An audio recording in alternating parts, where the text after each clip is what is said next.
반갑습니다. 6월달 날마다 솟는 샘물 본문 세미나를 함께 진행하도록 하겠습니다.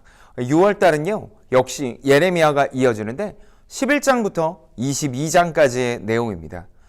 예레미야는 주전 537년 완전히 멸망하는 유다 바로 직전에 4명의 왕들의 이야기로 이루어져 있습니다. 수십 년에 걸친 예레미야의 예언이 결국 어떻게 실현되는지 또 그 당시의 시대상을 명확히 보여주고 있는데요. 특별히 11장부터 22장까지는 남유다를 향한 메시지와 함께 다양한 예언들 그리고 환상들이 나오고 있습니다. 그런 것들이 전체적으로 예레미야서에 어떻게 녹아들지 그리고 또 그것이 우리에게는 어떤 의미로 나올지 장별로 아주 간단한 내용과 적용점들을 다루도록 하겠습니다.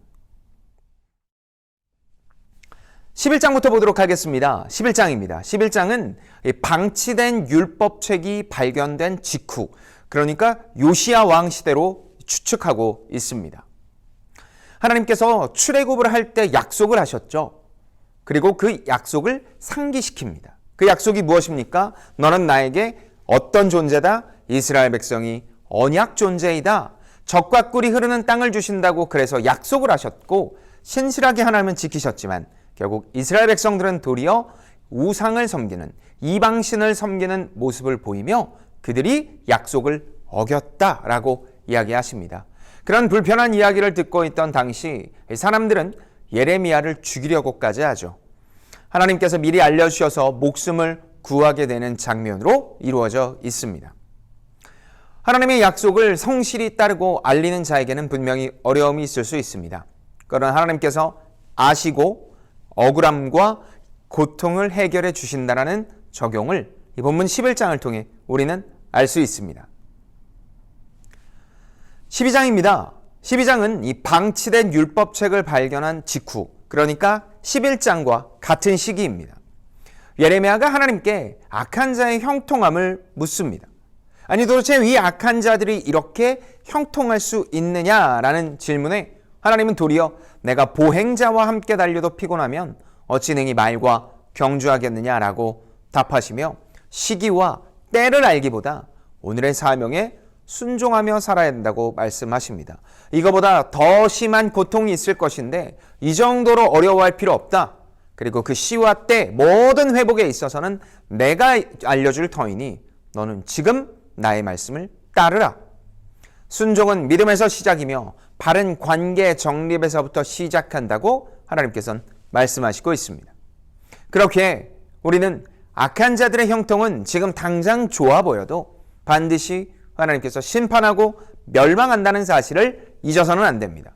그러니 선한 그리스도인, 하나님과 함께하는 선한 그리스도인으로 살아야 된다라고 우리는 깨달을 수 있습니다.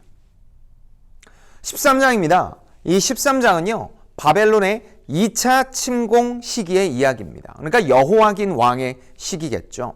그 내용은요. 이 두 가지의 비유로 나타나는데 첫째는 허리띠 비유입니다.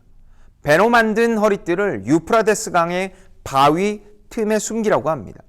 지금 예레미야가 있던 곳에서 유프라테스 강까지는 약 640km, 왕복으로 약 1280km에 가는 굉장히 먼 거리에 있는 곳입니다. 그곳에 숨기죠. 그리고 며칠이 지난 뒤 가서 다시 찾아오라고 이야기를 합니다. 배로 만든 허리띠는 제사장들이 사용하는 것으로 거룩해야 될 존재가 썩어졌다라는 의미를 가지고 있습니다. 배로 만든 띠가 썩어졌고 그처럼 유다 백성들이 썩어져 있다라고 이야기를 하는 겁니다. 둘째 비유입니다. 둘째 비유는 포도주 항아리 비유입니다. 항아리에서 포도주가 가득 담긴 것처럼 유다 백성들을 향한 하나님의 분노가 가득 찼고 그리고 포도주를 마셔서 취하는 것처럼 이스라엘 백성들을 취하게 되었다. 그리고 그들은 결국 하나님의 심판의 길로 이르게 될 것이다 라는 이야기로 이루어집니다. 눈앞에 적들을 보지 못할 정도의 심각한 상황입니다. 비유가 아닌 것으로는 들을 수도 없는 상황이죠. 말씀을 듣지 못할 정도의 영적 무감각, 13장에서 우리가 깨달아야 될 것은 바로 그것입니다. 이어지는 14장입니다. 여호야김 통치 시대입니다. 하나님께서 유다의 파멸과 상처로 인해 눈물을 흘리십니다. 너무 사랑하기 때문에 칼과 귀근으로 계속 심판하시고 돌아오라고 하십니다. 이 정도의 칼과 이 정도의 귀근 정도가 되어야 너희들이 감각으로 느낄 수 있으니까, 무뎌진 감각에 이 정도가 되어야 자극을 받으니까 돌아와야 된다라고 이야기하십니다. 결국 인생에 가난 고난이 찾아올 때 원망도 있을 수 있지만 결국 하나님의 품으로 돌아가야 된다라는 메시지를 전하고 있습니다. 15장입니다. 15장은 여호야김 통치 시대 14장과 동일하죠. 내용은 사무엘과 모세가 와도 하나님의 마음을 유다 백성에게 향할 수 없다고 하셨습니다.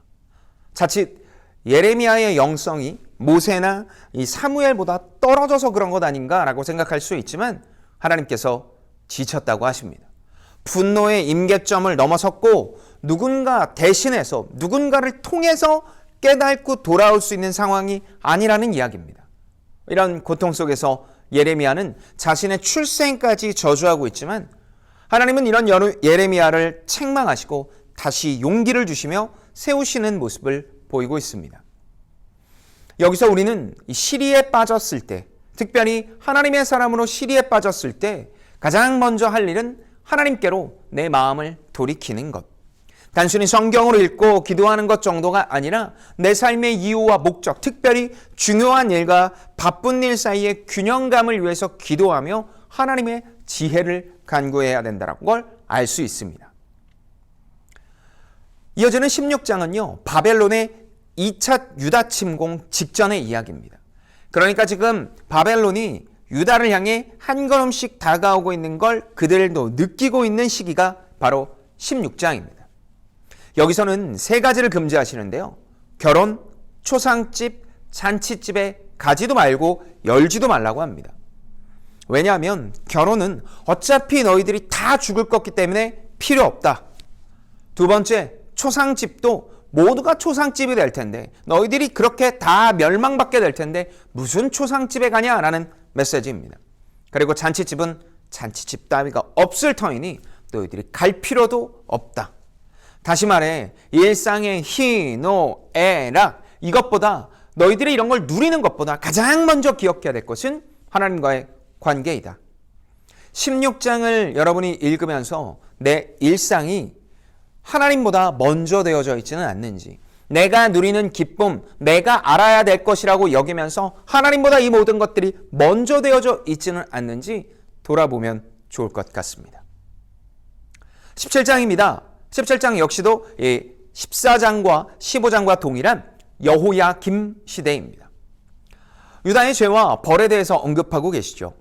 여호와로부터 떠난 사람들을 사막의 떨기나무로 비유하시며 열매를 맺지 못하는 저주가 임할 것이라고 예언합니다.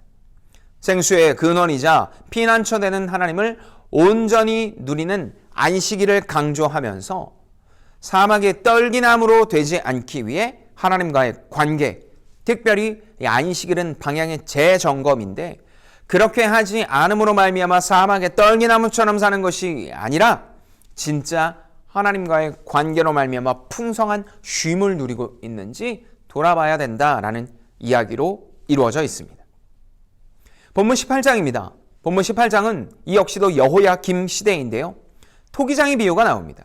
하나님을 토기장이, 그리고 우리를 토기로 비유하면서 토기장이가 토기를 깨트릴 이런 힘과 그리고 이런 주권이 없겠느냐라고 묻고 있죠.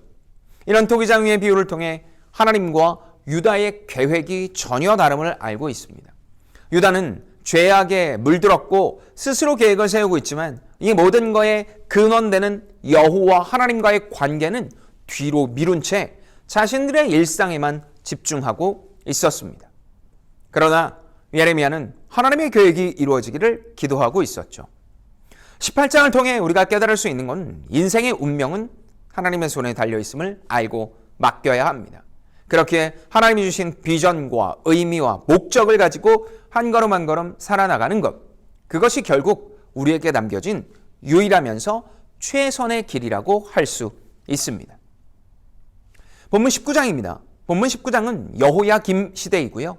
흰놈의 골짜기에서 이 깨진 항아리를 보여지는 것처럼 완전히 부셔질 것이라고 예언합니다. 흰놈의 골짜기는 성경에서 나오는 저주와 하나님의 심판이 드러나는 전형적인 공간입니다. 깨진 항아리는 쉽게 깨어지는 것처럼 이 유다 백성들이 깨어질 것이라는 것을 형상하고 있죠. 결국 18장에서부터 이어지는 이 토기장이가 정성스럽게 빚은 소중한 항아리를 깨트리듯이 완전히 심판하겠다. 바로 그 이야기를 하고 있습니다. 본문 20장은 여호아스 시대에 죽기 전 이야기입니다. 제사장 바스훌이 예레미야를 폭행합니다. 진리와 자유를 선포해야 할 제사장이 이 죄인으로 변하는 모습입니다. 심판의 범위가 넓어질 것이죠. 지금까지는 백성들이라고 이야기를 하고 있지만 이제는 제사장 그리고 더 넓이 모든 사람이 이 영역 안에 들어올 것이라고 심판의 대상이 될 것임을 예언하십니다. 그렇기에 누구도 자유로울 수 없습니다. 하나님의 심판 앞에 누구도 자유로울 수 없고 그렇기에 회개해야 된다라고 말씀하십니다. 21장입니다. 21장은 이제 마지막 왕인 시드기야 시대입니다. 시드기야 왕이 제사장 바스훌과 이 스바냐를 예레미야에게 보내죠. 그리고 이제 함께 바벨론의 침략을 막자고 합니다. 물론 예레미야가 병사로 투입되는 것은 아니지만 이 예언자가 함께함으로 말미암아 사람들의 병력을 동원할 수 있도록 도와달라는 거 하지만 예레미야는 거부합니다. 그리고 제대로 이들이 대응하지 못할 것이고 칼과 기근과 전염병이 있을 거라고 결국 폭삭 망할 거라고 예언합니다. 아무리 난공불락의 요새라도 정의가 바로 서지 않으면 하나님과의 관계로 말미암는 하나님의 이 공평과 정의가 바로 서지 않으면 결국 멸망뿐이며 오직 모든 주권이 여호와 하나님께 있음을 기억하라고 이야기합니다. 모든 상황이 하나님의 주권 아래 있습니다. 그렇기에 우리는 하나님과의 관계로 말미암아 이 땅에 살아갈 이유와 목적과 방향을 가지고 살아가야 된다는 걸 끊임없이 강조합니다. 마지막 22장입니다. 22장 역시도 시드기야 시대인데요. 하나님의 말씀대로 유다 왕가는 이 갈림길에 섰음을 이야기합니다. 마지막이다. 사랑과 공의를 행하고 연약한 자를 섬기는 길과 불순종하며 황폐해지는 길이 있다. 너희들은 무엇을 따를 것이냐고 물었고 결국 유다 왕들은 이를 어기고 패망의 길을 걷습니다. 이 역시도 우리 안에 갈림길이 있습니다. 이 갈림길 앞에 바른 선택, 여호와 하나님과의 선택을 할 수 있는 우리가 되어야 합니다. 어떻습니까? 11장부터 22장까지의 내용들이 조금은 어려울 수 있지만 그리고 다양한 비유들이 있지만 이 비유들의 의미와 그리고 깨달음을 통해 우리의 삶에 적용할 수 있었으면 좋겠습니다. 특별히 6월 달에 예레미야는 예레미야를 통한 하나님의 절절한 메시지, 특별히 이 땅을 향한 하나님의 마음이 아주 고스란히 드러나 있는 본문입니다. 이 본문의 큐티를 통해 그리고 이 묵상을 통해 하나님과 더 가까워지는 우리 제이피플이 되기를 바랍니다.